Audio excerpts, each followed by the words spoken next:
พิธีปิดการแข่งขันกีฬารถใหญ่ออฟโรดนานาชาติสิงขันธานรัฐมนตรีกระทรวงศึกษาธิการและกีฬาประจำปี 2019 จัดขึ้นในวันที่ 11 สิงหาคม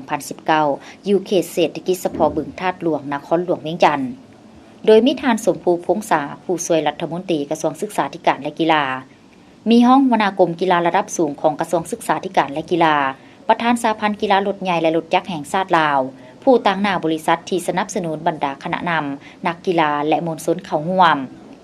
สำหรับการแข่งขันในครั้งนี้จัดขึ้นในระหว่างวันที่9 หาวันที่ 11 สิงหาที่ผ่านมา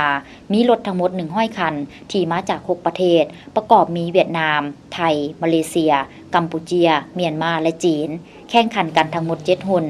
ผ่านการแข่งขันผลปรากฏว่าหุ่น VIP ที่1ทีมเวียงจันทน์โลจิสติกหุ่นปีกนกได้ที่1ทีมลุ่มน้ำพูออฟโรดสั้น 4x4 ประเทศไทยรับขันพร้อมเหรียญรางวัลและเงินสด8 ล้านกว่ากีบ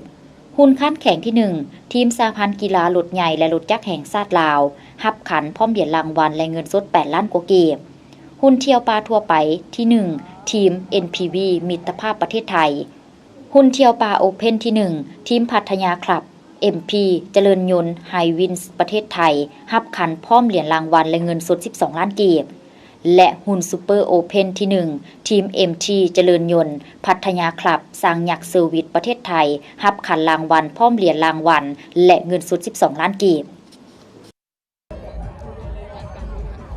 จุดประสงค์ของการจัดงานเนาะอันที่1แม่นว่าเฮาอยากให้กีฬาออฟโรดนี่เป็นพ้นเด่นขึ้นอยู่ในเวทีประเทศลาวเฮาเนาะเพราะว่าประเทศอื่นก็เจ้าก็จัดรายการนี้มาตลอดแต่ว่ารายการเฮาจัดนี่หมายความว่า1กีฬากับการท่องเที่ยวมันไปคู่กันเนาะโดยที่ว่าเฮาเน้นปีนี้เป็นปีท่องเที่ยวลาวจีนแล้วก็ปีนี้ก็เฮาจัดรายการนี้ก็เพื่ออันที่1แม่นทอดถอนบทเรียนระหว่างประเทศเพื่อนบ้านให้นักกีฬาเฮานี่ก้าวไปสู่